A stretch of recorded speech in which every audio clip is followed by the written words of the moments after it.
और फिर से काटो।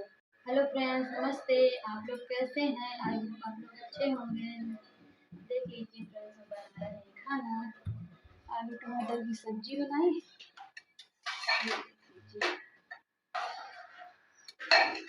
अभी ये पकी नहीं फ्रेंड्स, इसको हम बंद कर देते हैं ऐसे।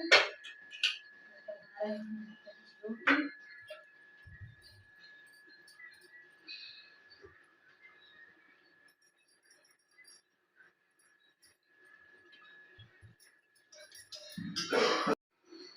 अब रोटी को हम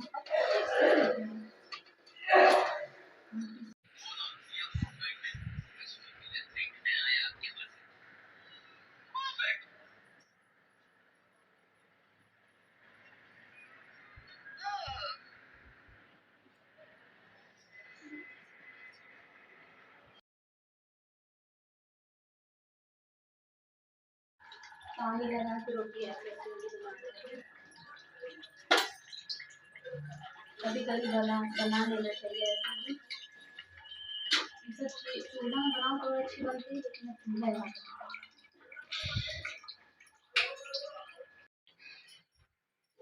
खाना बन गया, बर्तन भी धो दिए, गैस साफ कर दे।